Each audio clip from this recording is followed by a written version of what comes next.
Ah! Forgot to put myself in there. Hey! Welcome! It's Friday night.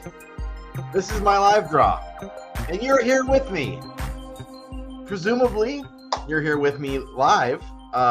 Maybe you're watching this later and you're not watching me live. Maybe you're watching me when you're less live. Would that be dead? No, that wouldn't be dead. That would be watching it on the rewind at a later date.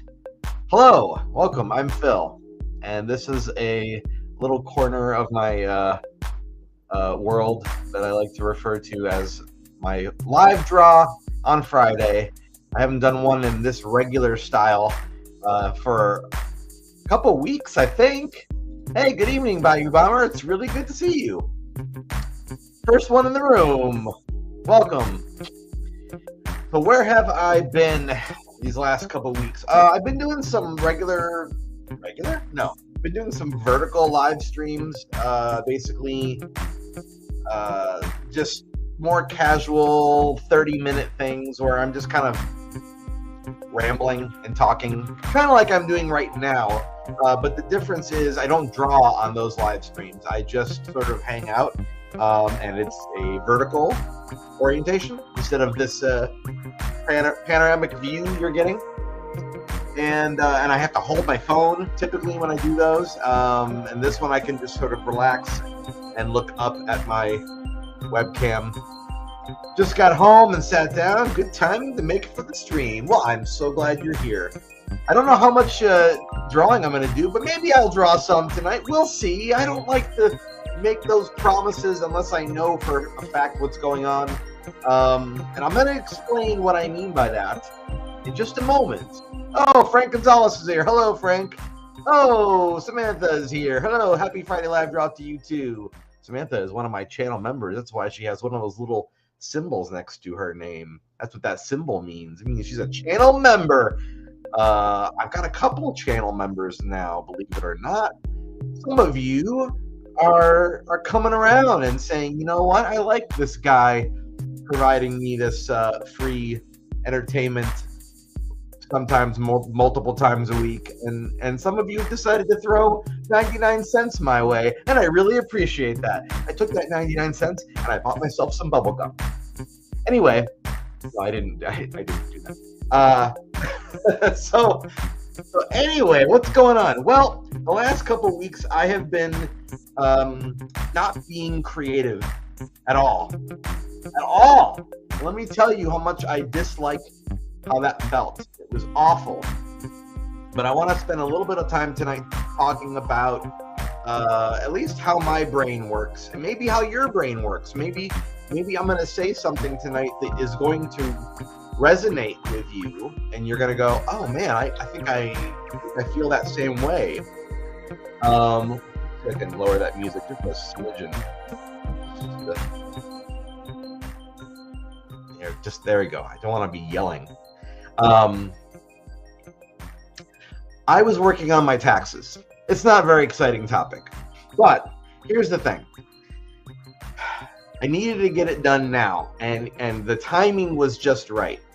Here's why I know the timing was just right. I know you're like, this is such an exciting topic, but I'm going to talk about it because I need to process through this, right?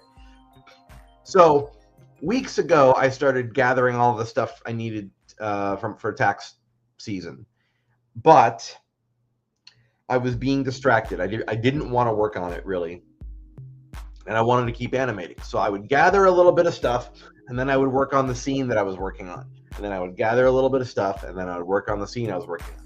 And that does not work for me. I cannot bounce back and forth like that. Some of you are really good at that. I probably can do it. When I say I can't, I mean I don't prefer it. And I mean that it kind of cramps my style. And so I don't feel like I'm being my best self when I'm cramped like that.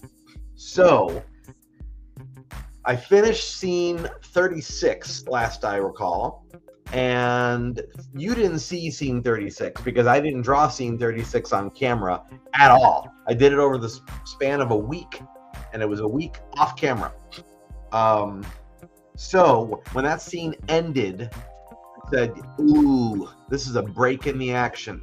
A break in the action is a very good time for me to put this stuff to the side temporarily and get these taxes done so I can get them off my mind. And then I can go back and fully be creative and not do this little dance where I'm kind of going back and forth. I really don't like doing that, because when I'm doing both of those things at the same period of time, I'm not really doing either one. I'm not really able to dive in very well. In other words, if I'm doing taxes and I'm in the middle of animating a scene, I'm really just like daydreaming about finishing the scene. And if I'm drawing the scene and I have taxes in mid prep, I'm really sitting there drawing, thinking, if you drew a little bit faster, maybe you could go and get some work done on this tax stuff. So I'm kind of not in either headspace like 100%. And I don't like doing that. Can I do it? Yeah, I can. I don't like it. And I don't think I produce my best creative work that way. So maybe you're similar. Maybe you have a style of work that is similar. Maybe you feel like you have to have total focus, similar to me. Maybe, or maybe you're somebody who's like, nah, I'm a multitasker. I can like a light switch on and off. I can compartmentalize and all. Well, if you can do that, that's great. Power to you. It's just not one of the things that I've cultivated as a super strong skill set. We'll just say that. Okay. But here's another thing.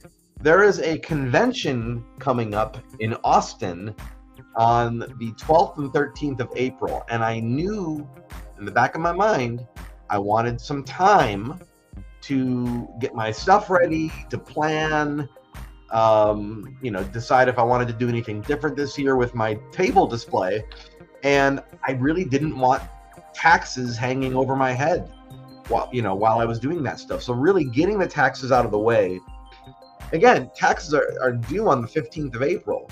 And the convention, is April 12th and 13th. I wasn't going to wait until after the show to do all that stuff. I had to get it done now. So I'm feeling very good about getting all that done. Let me tell you. Thanks for the thumbs up over on Facebook from Misty Lynn. Appreciate you. And thanks for hanging out with me. If you're new to my video antics, I would love to encourage you to head over to YouTube and search for my name and give my little channel a subscribe, if you would be so kind. I'm trying to grow my channel the grassroots way, which takes a lot of me saying to all of you, hey, go ahead and click this little button that says subscribe for free. It costs you nothing. And then if you'd like to be notified when I go live again, there's a little notification bell. You can turn that little bell on and you'll get notified whenever I go live. So thank you for that in advance.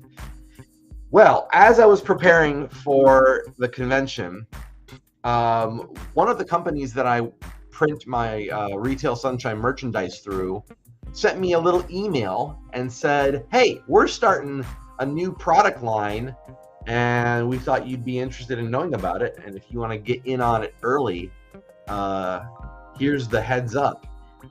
They are producing these acrylic magnets, which is really amazing, and the timing couldn't have been better, because a lot of my display when I go to conventions now, as of last year, is acrylic. I've got my characters cut out and designed in acrylic, and they're standing on various parts of my display table. So I was like, oh man, if I don't sell those, that's not something that's for sale, it's a display piece. But wouldn't it be neat if I had something that kind of looked like it that was for sale? I do think that would be cool. And that is why I went ahead and ordered the very first set of Retail Sunshine acrylic magnets, and they're going to be here in less than a week. And that means we're going to have an unboxing event next week. So I hope you are subscribed and notified, because I will be doing that right here in this space, maybe before Friday. Maybe I'll just do one of my vertical live stream videos. And let me show you what they look like. I've got a picture of them on my Fricky phone. Yeah, you heard me. I know what I said. Yeah, they're going to look like this. Oh, hold on. Let's get this Check that out. It's Spike and his puppets, and the size of the magnet is going to be about 3 inches in width and about 2.5 inches in height. And they've got a nice strong magnet on the back, and they are printed in this acrylic material, so pretty classy, I think. And it's going to look like my table. So, I mean, what more could you ask for? Hey, I just got a heart over on Facebook from Eden Kimbrough. Thank you so much for doing that. Appreciate the love. And Eden just says over on Facebook, do I have to wait for the unboxing? Can I just place my magnet order now? Very kind of you to say. I will get back to you about that. If you're somebody that really wants to get a magnet from me, go ahead and message me privately. I haven't decided how much shipping is going to be yet. It's probably going to be $3 because shipping has gone up, but I'm still figuring that out. But I did want to say this. I kind of want to premiere these at the show. So message me privately and we'll figure something out. We'll figure something out. And thank you for your enthusiasm. I'm very excited about the magnets. I think they're going to be great. I would like to do more designs, but this is kind of a test. I did a sample run of only 50 pieces. So 50 people can get a magnet right now. Or when I say right now, I mean at the convention. If they go well, maybe I'll do another design. If you're wondering about why I chose that design, is because Spike is a pretty popular part of Retail Sunshine. Just based off of reader feedback, people seem to really like him and they like his puppets and all that stuff. So I thought it was really good. I mean, I didn't do it just because of that. I did it because I'm also a big fan of Spike and his puppets. But I did want to pick something that was gonna, very, very much scream the series. And in case I don't make any more, I wanted to at least have one of Spike. Is your convention going to be local or a little further out of town? It's going to be in downtown Austin at St. Ed's University, which is, I believe, off of South Congress, in the more southern part of Austin. And at St. Ed's, there's a building there. I don't remember the name of the building, but there'll be signs everywhere. In the building, you go upstairs a couple flights to the Maybe Ballroom. It's like Mabee, the Maybe Ballroom. Oh, you know what? I think I can actually pull the graphic on screen. Oh, by the way, if you go to Staple, I think it's staple-austin.org. If you go there, I believe all the details are there. But I will still see if I can pull this up on screen. Let's see. I haven't done one of these in a while. Let's see. Can I pull this up? Let's see. Yeah, choose a file from my computer. Yeah, let's do that. Let's see. Where did I put my convention information? Where did I do with that? Let's see. I think I put it. Yeah, there's my convention. There's the thing. Okay, there's the image. Oh, it's a JPEG. They won't let me show a JPEG. Okay. Anyway, if you go to staple-austin.org, you can get more information about where it is, and you can get tickets. I highly recommend supporting this show. It is my favorite convention ever. Why am I saying it's my favorite convention ever? Is it the biggest one? No, it's not the biggest one, but it is one of the only conventions that I'm aware of that still puts comic book makers, independent comic book makers, at the center of the attention. You don't have a vendor room. You don't have autograph rows of celebrities and all that stuff. And you may be saying, well, that sounds like a crappy setup. Well, you'd be wrong, because what you're going to get at this show is all authentic artists, and it's just a really great atmosphere. People come from all over to do this show. I've done this show almost every year since I moved to Austin in 2013. I think I missed 2019 because I went on a trip with family or something like that. I might have missed it. And that's when the show was in the early fall or late summer or whatever. And then they moved the show to April, which I don't love it being so close and so in the middle of tax season. I will admit that's a little bit of like a time for me. But I think this is probably the better time of year to put it. And it's a really great local show. You're going to see a lot of interesting panels. They're bringing in some great guests. If you go to the Staple page on Facebook, I believe they've been posting, every other day, another guest that's going to be giving a panel discussion. So I would really recommend checking it out. And there's a lot of great local artists. I'm not just talking about myself. I'm talking about all of the artists. I'm not going to put myself on a pedestal here. I can tell you right now, a lot of artists like myself try to have some affordable items on the tables as well. And you at least know when you're supporting someone that's local like that, that the money is going to a place where it's really going to mean something. I can tell you, for me, as much as I can, whenever I sell something, I try to reinvest whatever I sell back into my business.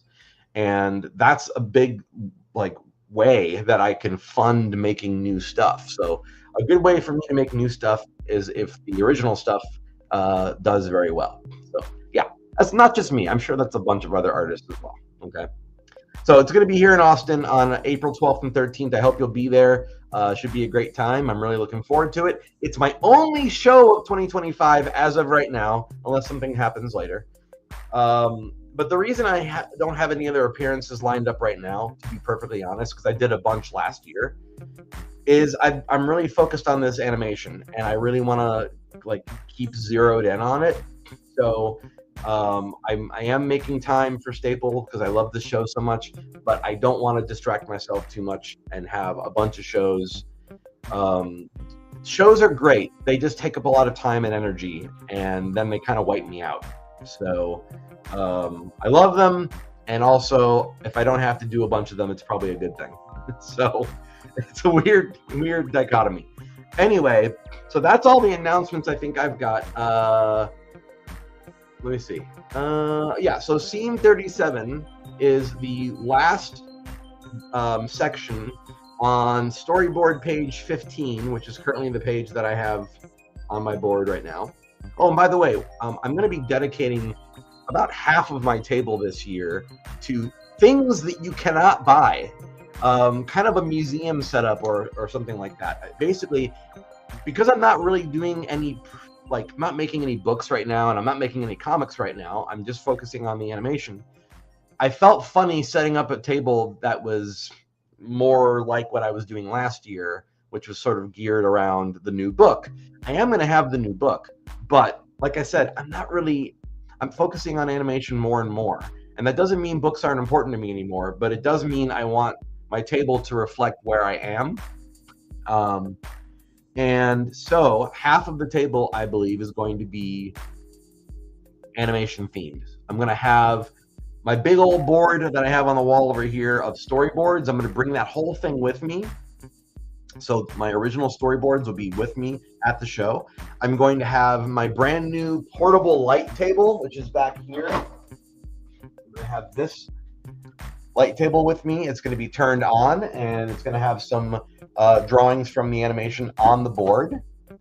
And I'm going to have my mini tablet on a display stand, and it's going to be looping the animation I did in 2020 that led to the cartoon I'm working on now. So all those things are going to be on the table, none of which of those things can be bought. It's just as a way to showcase the animation I'm working on, because I really want people to understand that this is an up-and-coming cartoon. This is something that's being produced. And then the other side of the table will have Everything Must Go and the new magnets and a few other things, so that I can kind of show that like this is the origin, and then this is what it's turning into. So it's like this, you know, merging of all the things. Now, eventually, I think I've mentioned this on this channel before. Pretty sure I have. Eventually, I'm planning on releasing a book about the making of this cartoon. That's going to be really interesting because I have to produce that at the same time, or roughly at the end of making this cartoon, I'll have to be producing a book so that I can release them simultaneously. That's going to be the plan. In theory, I should be working on that, you know, now a little bit. Well, what I'm doing now is I'm taking photographs of in progress work and kind of filing it away. So that's been my way of contributing to that. Just got a heart from Kim Christensen. Thank you so much. Appreciate that over on Facebook. Appreciate the heart. Thank you. So eventually there will be a new book. It'll be a book about the making of the cartoon, and that's going to be out at the same time as the cartoon. The question is, will I be doing a Kickstarter for the book? I don't know. I'm going to tell you why I'm thinking about doing a Kickstarter for the book, because really, yes, the book will cost to make, but also because putting a film in conventions, like film festivals, not conventions, I'm sorry, film festivals, getting a film in film festivals, that is a very expensive thing to do. Not to put it in one film festival, but to put it in a bunch of film festivals. That can get very pricey. Doing promotion and all that stuff, that gets costly. So I know you might be wondering, why don't you just do a Kickstarter for that? But that, to me, it's like that doesn't really make any sense because there's no like end product that people can be handed. So centering it around the making of book to me makes sense, and then hopefully it does well enough that I will have some ability to be putting it in lots of film festivals. That's my hope. Specifically, I want to get it into South by Southwest here in Austin, and I know that's a really, really big venue. I'm sure it's very challenging to get into it. I will be, if I have any way of calling in any favors, that'll probably be the time that I do it, or something. I don't know if I have any sway in this town at all, but to me, that's going to be the right time for me to start, you know, picking up the phone and saying, hey, you really want me to be in this film festival, right?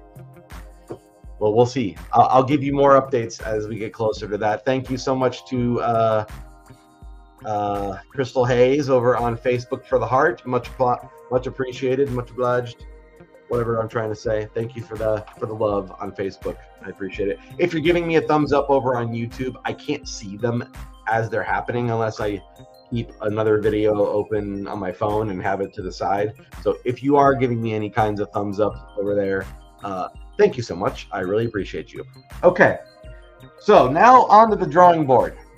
I think that was enough stuff at the top of the hour, right? I had a lot to talk about because it's really been a while since we've had this little chat.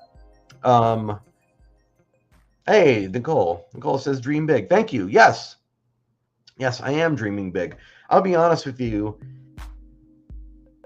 Look, film festivals are great, and I have a lot of stuff I want to do around that. Like, I'll probably spend a year doing promotional stuff after the cartoon is done. Like, I'll probably do that. I don't know what else I'll do other than start working on another cartoon.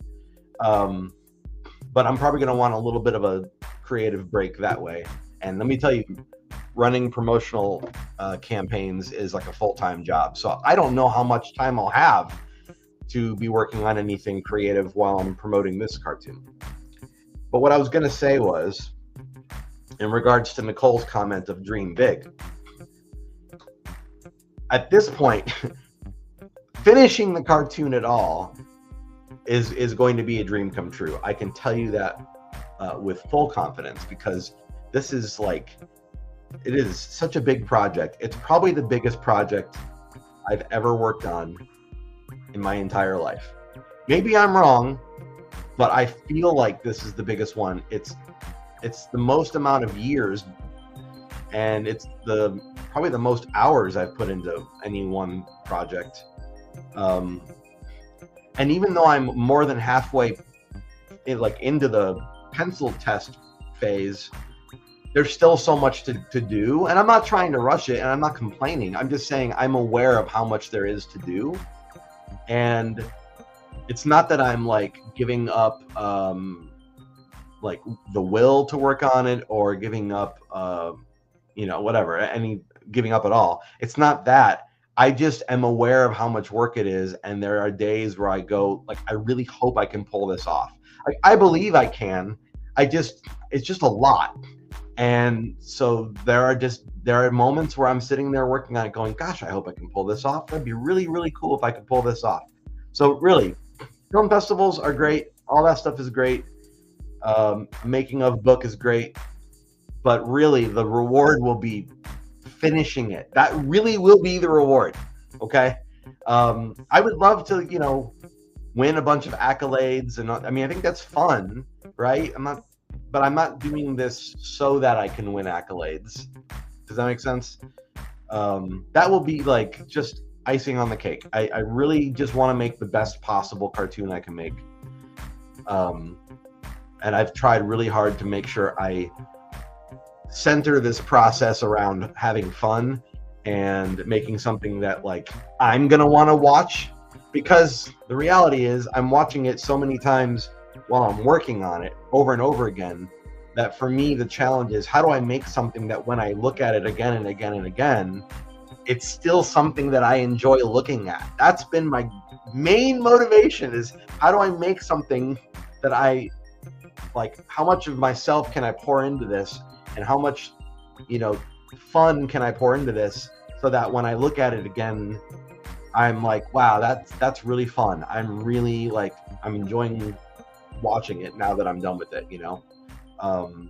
That's been a real challenge, I will say. And I just got another little Facebook. Who was it? Nicole Bell. Thank you for the heart on Facebook. Appreciate that. So that's been my major objective. So I'm going to turn my camera this way a little bit. Now tonight, let me explain what I'm doing here. I don't have anything started for the new scene. Okay. So I'm not going to promise that I'm going to have a lot of action happening on the drawing board tonight. I'm just going to turn the camera around a little bit, just so I can do a little bit of doodling and stuff while I'm talking with you guys. And we'll see. I don't have any expectations. It's been like over a week since I've drawn anything, so I'm definitely rusty. I definitely need to be doing some warm-up stuff. My pencil is sharpened, I will tell you that much. So I'm very happy that is a thing. And I think I just got another little no, wait, I thought I had another notification from something. No, we're good. Okay, well, anyway, what am I doing now? All right, scene 37. Now, originally scene 37 was going to be, I think I said this before, scene 37 was going to be at the back of the warehouse guy's head, and we were just going to hear him talk. We weren't going to actually see him doing anything other than maybe moving his head a little bit. And I decided that was boring, so I changed it and I added, I'm still going to have the back of the head thing, and I'm still going to have him turn around to say the rest of the line, but that has turned into scene 38. And so scene 37 is now going to be like an extreme close-up of the side of his face where you can see his mouth moving. So it's just going to be like this part of his face. Let me see if I can do that. Like this part of his face. Like jaw, lips, no nose, because I don't draw the noses on these characters. But like this kind of area right here, right? This area. So scene 37 is just going to be a close-up of the warehouse guy saying part of his line, and then we cut to the back of his head, and then he turns to the camera to say the rest of the line. To me, that's going to be more interesting than what I originally had planned. So that's what's going on. Tonight I'm just going to be kind of like feeling stuff out, and we'll see where it goes.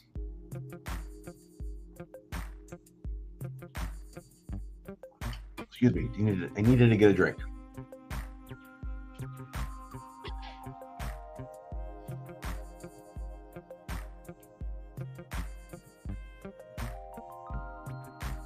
So if it's a mouth, it is there. Again, this is an extreme close-up, so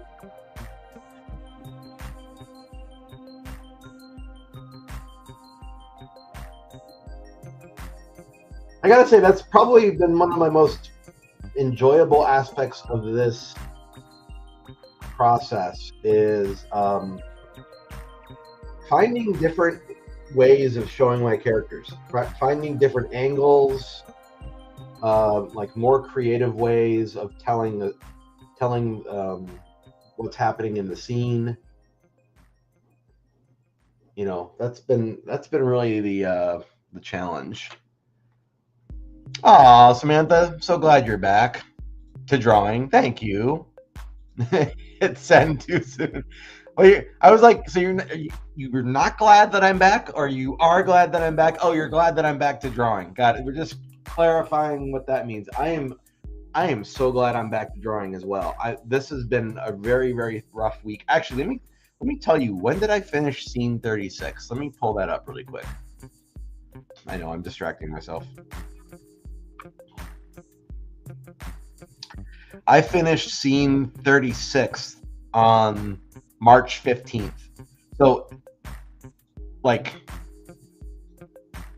2 weeks ago. It would be 2 weeks tomorrow. I've almost spent the last 2 weeks away from this project. I did not want to do that, but it was necessary. It was necessary.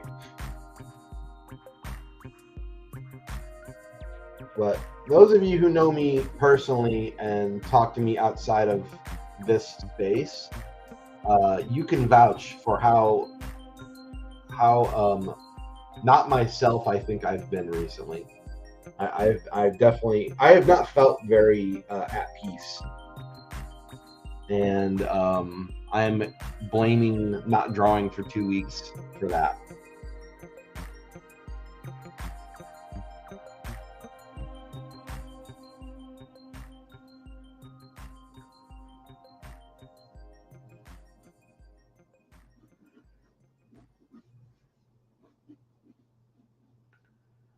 I showed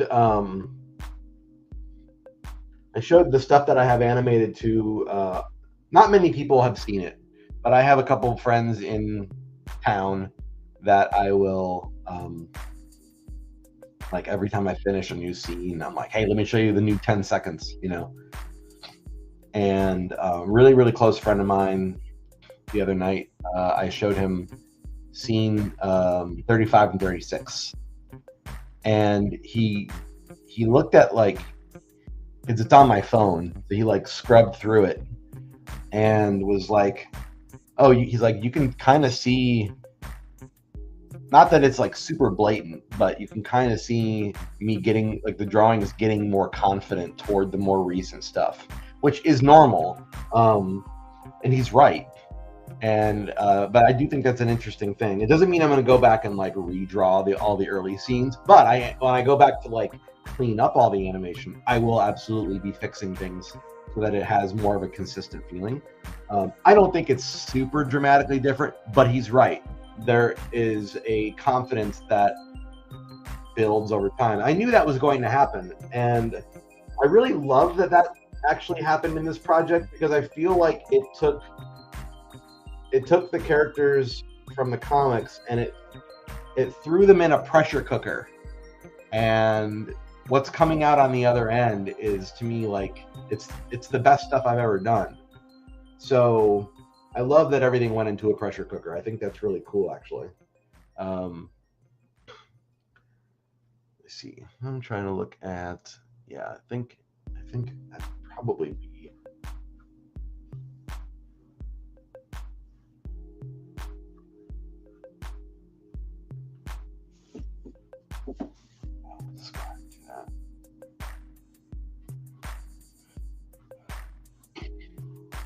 you know, you get very, very familiar with something after the more you spend time with it and the more times you draw it, and just very, very familiar. Oh, thanks for who was it? Wayne Carnegie over on Facebook. Thanks for the thumbs up. Appreciate you. Much obliged.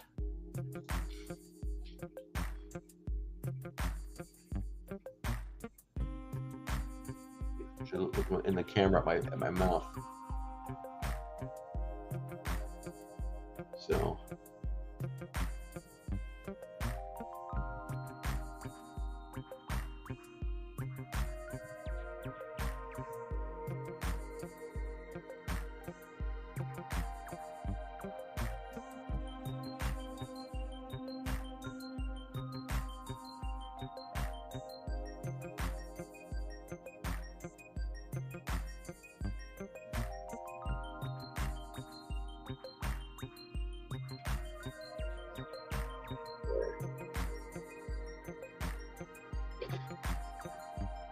I'm actually doing something I don't usually do,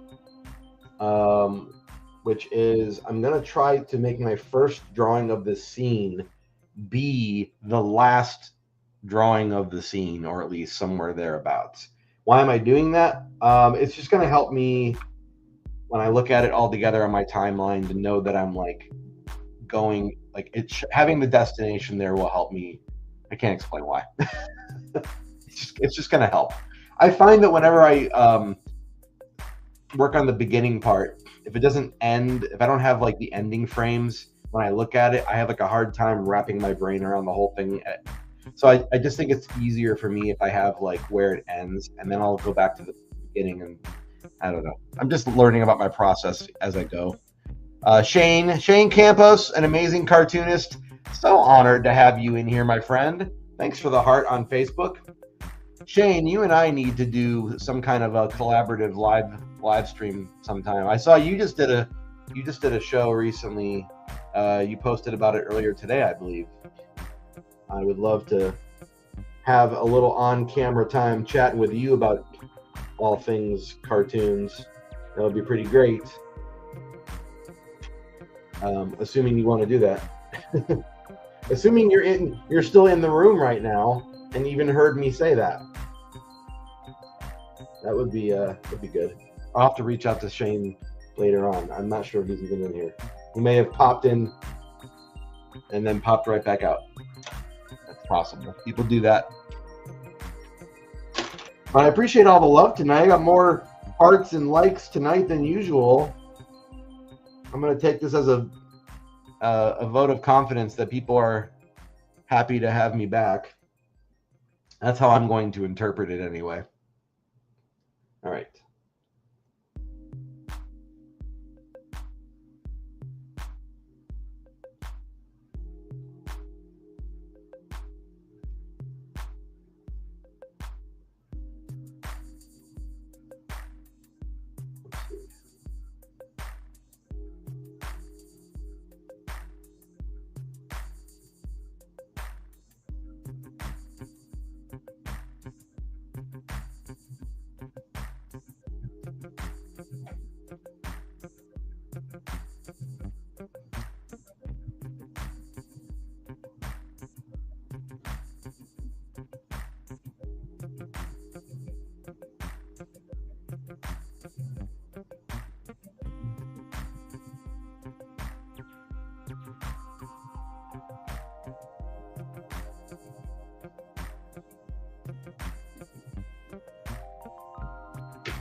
Trying to figure out where exactly I want to have his lips and teeth. Right now he's saying the letter R, and he's saying R in a very distinctive way. So I'm trying to make sure that comes across.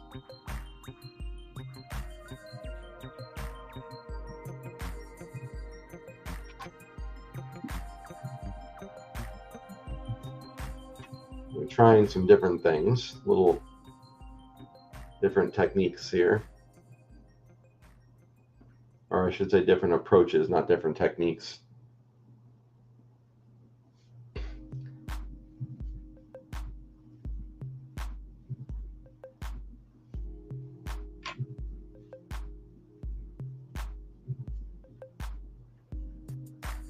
Yeah, because this is a pencil drawing, I can always go back and change it later. So I'm going to try to not get too precious about it. But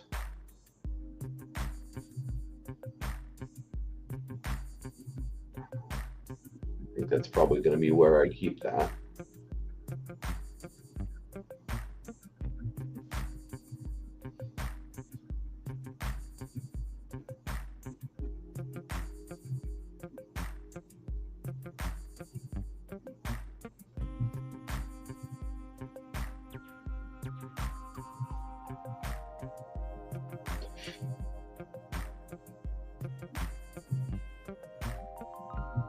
The reason I'm taking my time with this seemingly very simple looking image is because this is kind of going to determine like what I do for the rest of this scene.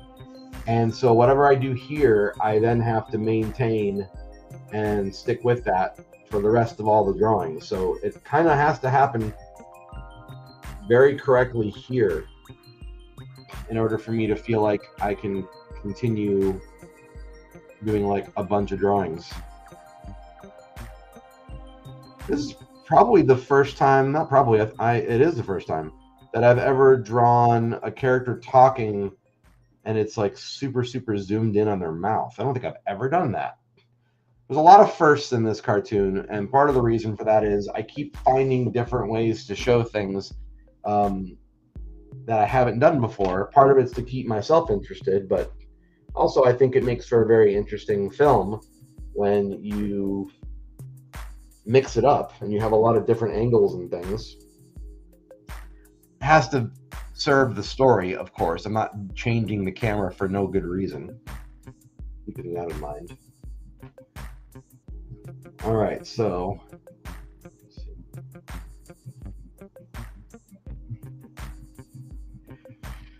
this is my close-up and ending the scene on R. Super close-up, super extreme close-up, and that's where we're going to end. Very simple looking.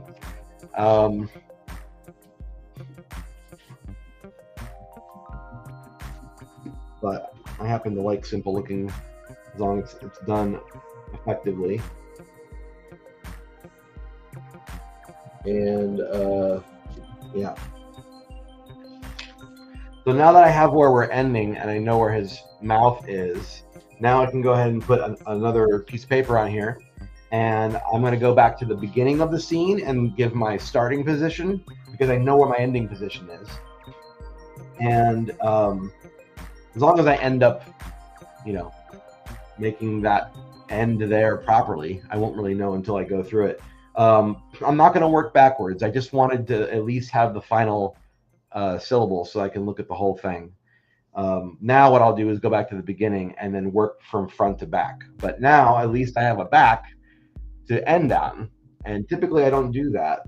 But because I know for sure what the positioning of his head is going to be the whole time,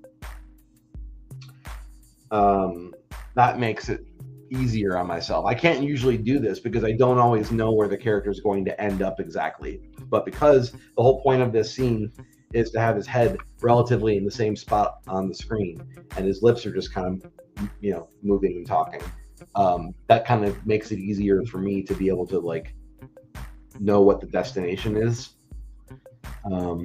Yeah, I will say it's been another cool part of this journey is like after you break down the structure of what makes a scene enough times, you start getting used to it, I guess is the way I'll say that. Like it becomes something that you are familiar with more and more. So I've gotten familiar enough with this now that I know how to approach a scene. I know how to break it down. I'm sure I'll get better at doing that as time goes on. But I feel like after 36 scenes, now I've got like a pretty good idea of how I'm going to approach something. Like, so I've learned how I work is what I'm trying to say. I've learned how I work, and that's really helpful because now I can work within that and I can push myself. But that the early part of this process, making the first few scenes, it was like, huh, how do I start? What am I supposed to do? And yeah, it took a little while to sort of get to that point where I understood how to break down something. For me, it's probably different for every animator, honestly. I don't think there's a right and a wrong way. All right, so this next time we're going to have his head is going to be pretty much in the same location. So I'm kind of doing a very light tracing. I'm not tracing his lips. I'm just going to be tracing the shape of his head and kind of keeping that in the same space. And then all I have to do after that is figure out the syllables that he's going to start off saying, and then I can start working on that. I can tell you right now, the word is your, as in YOU''RE. That's the first word, which means the first syllable is going to have a y mouth. So, very similar to the mouth I've already drawn, actually.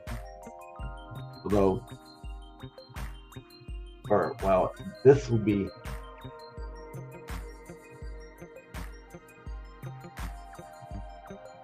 It won't be full on grin. It'll be like, yeah, it's going to be kind of similar to what I just did here, but it won't be as. It's not going to be identical to that.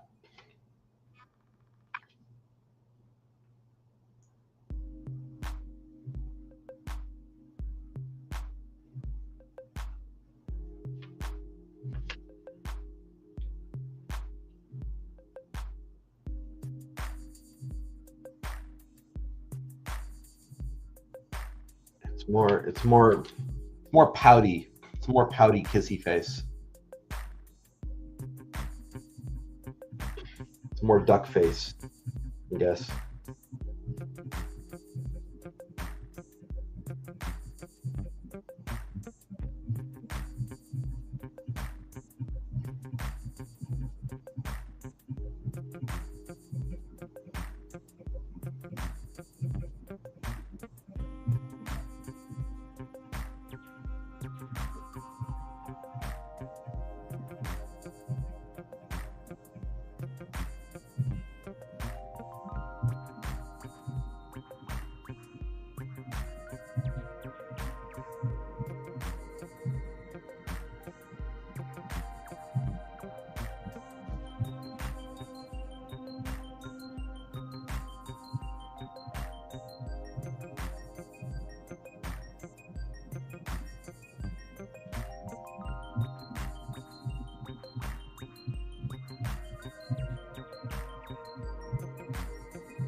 Maybe his teeth are a little bit more forward on this one. For the Y sound, it's kind of interesting to break down words, break down the way we say words. It's neat to see you make the faces you want to draw. Thanks.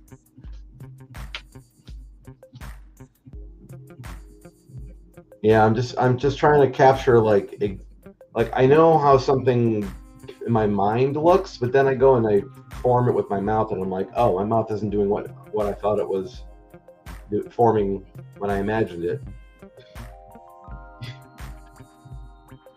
So this entire scene is just close-up dialogue, which is going to be really great as far as making a background goes, because I probably won't be making very much of a background. It's an easier scene in terms of like staging, but it's going to be the challenge is going to be really nailing those pronunciation, like mouth movements. That's going to be the real trick here, so that it looks, legitimate. That's going to be my challenge.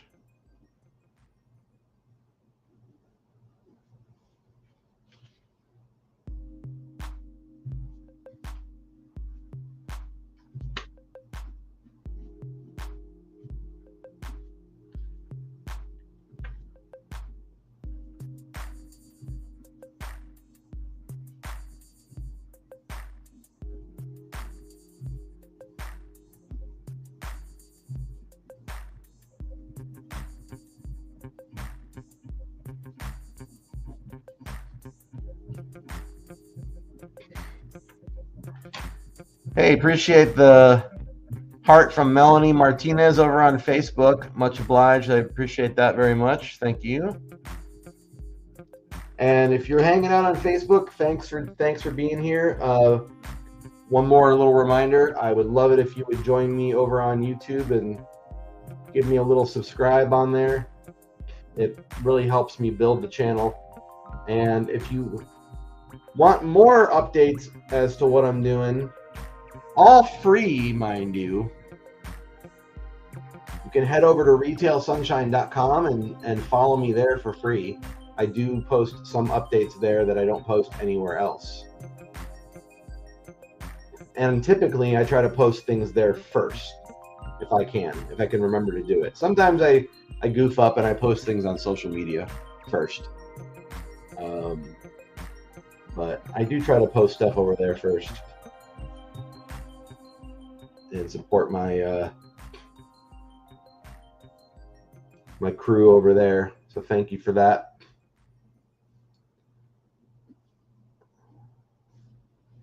All right, so this is, you can see him like moving actually. See the mouth. Now these two frames are not going to go back to back, okay? This is actually like, this is the beginning of the scene, this is the end of the scene. But because I've got them relatively set up the same way, it does kind of like work a little bit. It does sort of work that way. So now that I've got like a beginning frame and an ending frame, where that's going to help me is now I can kind of break it up and go, okay, now I know where, how long this is going to take and that kind of thing. It gives me a starting and an ending point.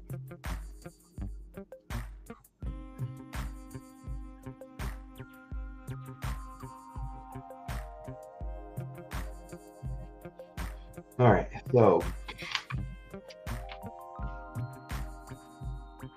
what I'll probably end up doing now is just hitting like the major word changes. So the first word is your. So I'm not going to do all the in-betweens, getting his mouth from the y sound to the o. I'll just do all the major points. So the next one I'll do is o of your. And then because the word after your is look or looking,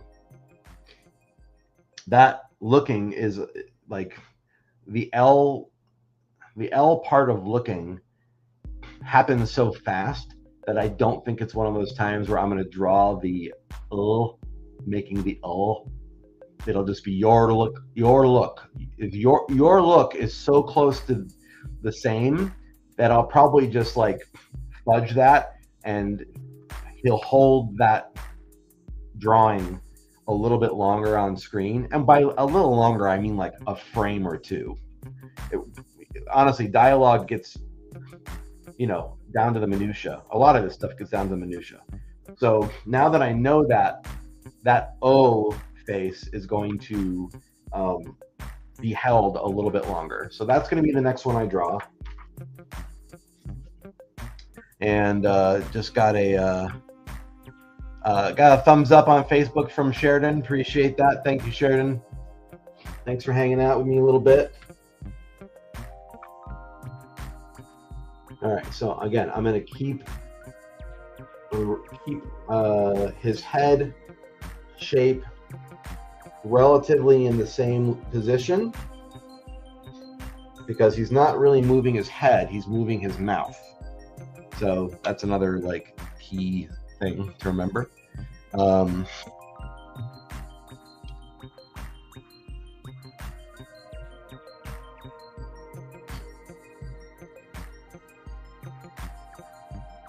So now that I've got that, and notice I haven't been turning my light of the light table on, and it's because I can kind of see through the paper even without turning that light on. I've been trying to limit like how much I turn the light on, not because I have to, but because I want to, and I would prefer to kind of do it this way, because doing it the other way sometimes is very helpful, but I don't want to lean too far into the tracing thing. Not because I think there's something wrong with it, but because I'm trying to create different drawings. I don't want them to be identical, right? Unless the point of the scene is to have them be as identical as possible, then you really want to do the tracing. You just have to know when it's appropriate. So the lips come out farther.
Yep, that's starting to come together. Now, what's cool about this is it's only 2 frames, but if I start doing the flip book thing with these 2 frames, and I turn the camera towards it, you'll be able to see. You just gotta like use your imagination a little bit. You'll be able to see him saying "you." Okay, so I'm just gonna like see if I can see you.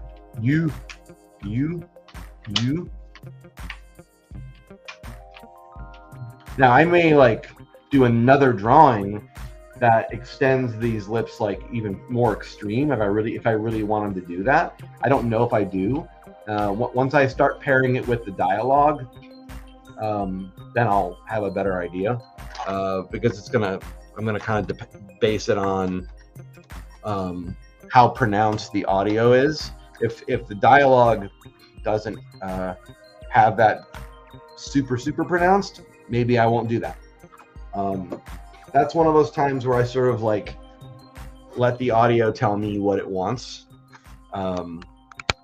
When there's a non-dialogue movement, like when I have a character doing some kind of action and it's not dependent on what's being said, then there's no audio really, like, or there's not really something in the audio that I depend on as much. It's like, oh, I really want the character to wave their arms around wildly here. Okay, well, I don't have to listen to the audio to know what I want to have. You know, like, that's what I'm saying. But when there's dialogue, I'm a big fan of the dialogue literally telling you, because it's dialogue, how it should appear. Now, within that, there is still some give, and I think as an artist, you can choose to pick parts to emphasize more. I'm not saying that you can't. I'm just saying whatever you're doing, like when there's dialogue, it needs to be supported by the dialogue. Otherwise, otherwise they start like drifting apart. So in other words, I'll give you an example. If you have a character saying something that has like a lot of emotion, and all you do is have their mouth flapping, and they're not really like moving around or being expressive, then the recorded voice sounds like it's doing the heavy lifting, and the drawing is not matching its energy, right? The flip side of that is if you have all your drawings overacting and like talking like this and doing a lot of this, and if the vocal performance is not doing that, if they're just talking like a normal person, well, then it's going to look overacted, and it's going to become mismatched. And you could go, yeah, but look how good that animation is. Yeah, sure. But if it doesn't support the audio, then now it becomes a distraction, right? Instead of being a supporter, it's a detractor. Oh, there's Samantha that says, I don't think I would be able to do what you do. Drawing a character speaking sounds so hard. Well, it's tricky. I think once you break dialogue down into the key syllables and you just draw the key syllables, I don't know. I feel like I thought it was really, when I hadn't done it yet either, I was very intimidated by it. But once you break it down into like, oh, these are the key syllables, I just need to match those syllables with when the character says this, make sure I draw this the way your mouth looks. Once you hit those points, it just kind of works. And then you can put in-betweens in between those key points, and it blends it more. Or you could do less in-betweens, and it makes the mouth movements more like staccato, which sometimes you want if they're being like very emphatic, and it makes it snappier. So you don't always have to put in-betweens through like everything. But yeah, I mean, I think like a lot of things, it is difficult. I'm not going to say it's not difficult, but it sounds more difficult, I think, than once you realize you can break it down into these bite-sized pieces of work. It becomes less intimidating. But I think part of the reason why I'm less intimidated about this now is because I've been making my characters speak throughout this cartoon. This is the kind of scene that would have freaked me out if I had told myself I was going to do this, a year and a half ago. I would have been like, okay. But like, I've built up my confidence enough from other dialogue scenes that now I'm like, yeah, okay, I think I can approach that. And because I've never done like sideways dialogue like this, and it's certainly not close up, I feel like on the other end of this scene, I'm going to feel very, very confident about dialogue, which is great, because what this project has done for me is it's just been a major confidence booster. And every time I come up with something that I go, yeah, that'd be really cool, I don't know how I'm going to do that. Every time I come up with something like that, and then it happens and it turns out and it works, I go, oh, okay, so all I needed to do was draw it. That's like the thing I keep realizing. It's like, oh, that's all I was missing, was just I had to do the drawing. Okay.